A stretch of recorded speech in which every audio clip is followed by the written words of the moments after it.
teman-teman, salam 5 roti, 2 ikan, buka hati, diberkati Tuhan. Saat Yesus mati, semua orang yang membencinya merasa puas, termasuk iblis. Mereka mengira mereka berhasil mengalahkan Tuhan Yesus. Tapi mereka saltot, salah total. Yesus bangkit pada hari yang ketiga. Yesus mengalahkan semua pihak di dunia ini yang menginginkan kematiannya. Ada 8 pihak yang dikalahkan Yesus dengan kebangkitannya. Yang pertama, kuasa kebangkitan Yesus mengalahkan kuasa para pemimpin agama Yahudi. Mulai dari hari itu, mereka sepakat untuk membunuh dia. Kematian Yesus merupakan rencana dari para pemimpin Yahudi. Imam-imam, tua-tua, ahli Taurat, orang Farisi, orang Saduki, mahkamah agama. Saat Yesus mati, mereka merasa senang. Mereka pasti berpikir, kita sudah berhasil membunuh si Yesus itu. Yesus yang mengancam eksistensi kita sebagai pemimpin agama.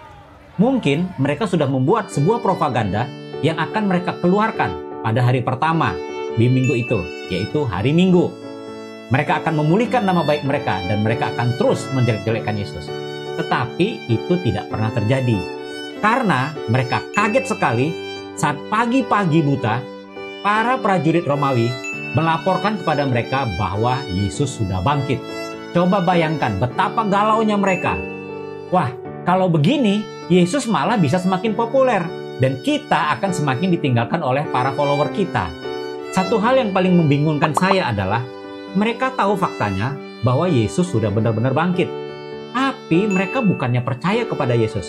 Mereka malah membuat suatu konspirasi dengan para prajurit Romawi yang menjaga kubur Yesus. Mereka menyuap para prajurit itu untuk memberitakan suatu kabar bohong bahwa mayat Yesus sudah dicuri oleh murid-murid Yesus pada saat mereka tertidur. Sekali lagi terbukti teman-teman, bahwa orang bisa mengakui Yesus Kristus adalah Tuhan hanya karena pekerjaan Roh Kudus.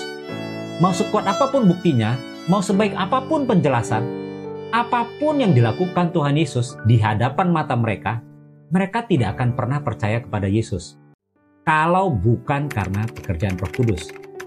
1 Korintus 12 ayat 3. Tidak ada orang yang mengaku Yesus adalah Tuhan kalau bukan karena pekerjaan Roh Kudus. Pihak yang kedua, militer Romawi.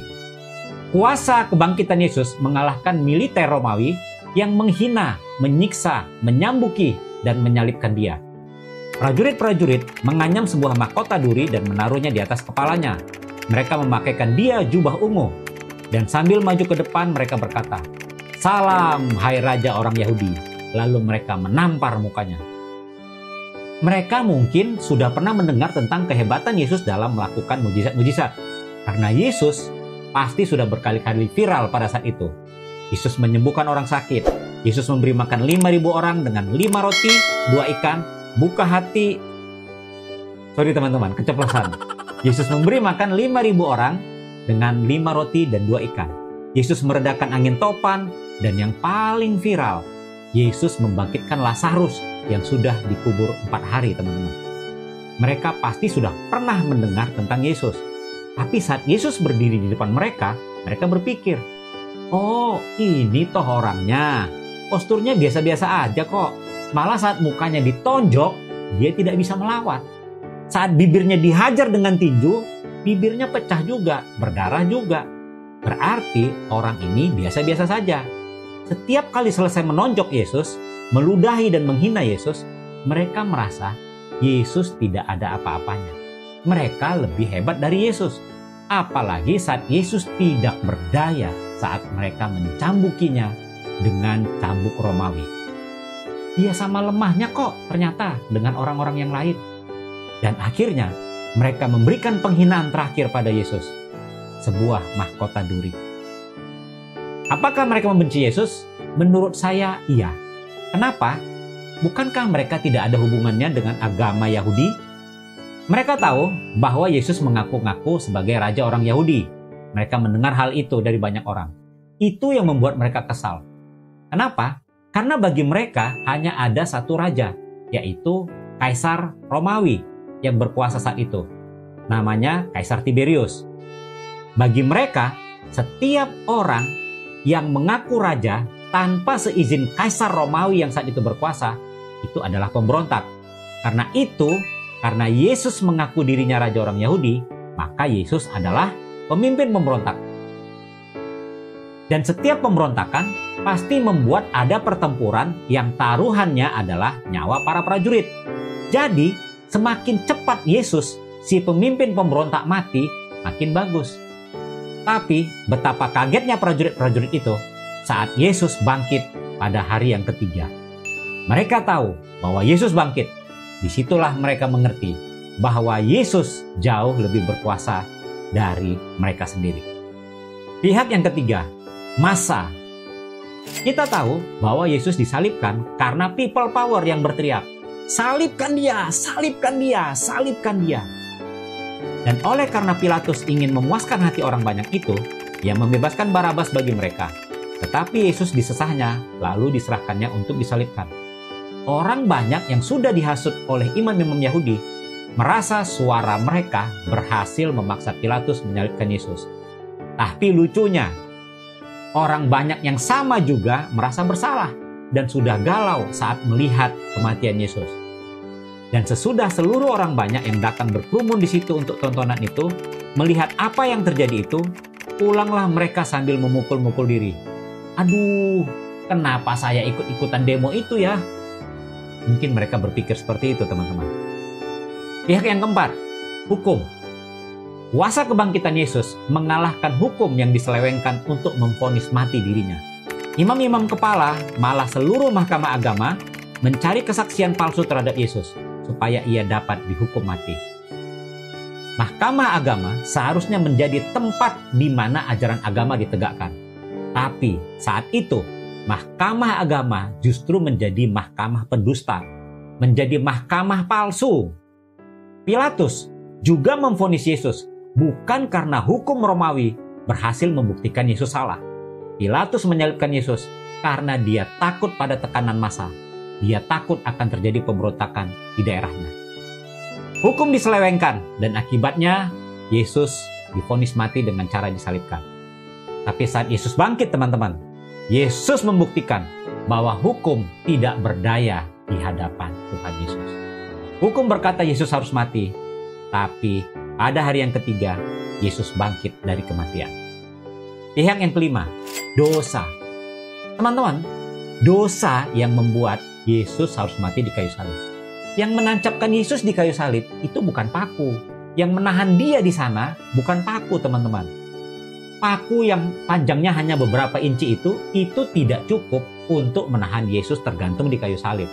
Yang membuat Yesus bertahan tergantung di kayu salibnya adalah dosa-dosa dunia ini. Dosa kamu dan dosa saya. Itu yang menancapkan Yesus di kayu salib. Sehingga dia mati menyerahkan nyawanya. Upah dosa adalah maut. Tapi saat Yesus bangkit, nyatalah bagi kita bahwa kuasa dosa sudah dikalahkannya. Kuasa kebangkitan Yesus jauh melebihi kuasa dosa. Dan jika kita menerima kuasa kebangkitan Yesus itu di dalam diri kita, maka kita pun bisa menang melawan kuasa dosa. Sebab itu, hendaklah dosa jangan berkuasa lagi di dalam tubuhmu yang fana, supaya kamu jangan lagi menuruti keinginannya. Kamu telah dimerdekakan dari dosa dan menjadi hamba kebenaran. Pihak yang keenam, maut atau kematian. Ini jelas sekali, teman-teman. Kuasa kebangkitan Yesus mengalahkan kematian. Karena kita tahu bahwa Kristus sesudah ia bangkit dari antara orang mati, tidak mati lagi. Maut tidak berkuasa lagi atas dia. Musuh yang terakhir yang dibinasakan ialah maut. Ada banyak orang yang mati tapi bangkit kembali. Tapi semua orang yang bangkit itu akhirnya akan mati lagi, teman-teman. Mengapa? Karena mereka tidak pernah mengalahkan kematian. Berbeda dengan Yesus. Yesus mati tapi bangkit pada hari yang ketiga dan dia hidup untuk selama-lamanya. Yesus mengalahkan kematian. Karena itulah Yesus bisa memberikan hidup yang kekal kepada semua orang yang percaya kepadanya, kepada kamu dan kepada saya. Pihak yang ketujuh yang dikalahkan oleh kebangkitan Yesus, iblis. Sesudah Yudas menerima roti itu, dia kerasukan iblis. Lalu Yesus berkata kepadanya, "Apa yang hendak kau perbuat, perbuatlah dengan segera." Jelas sekali, Yudas mengkhianati Yesus dan berkonspirasi dengan para pemimpin agama Yahudi. Itu adalah rencana iblis. Rencana yang sangat-sangat sukses.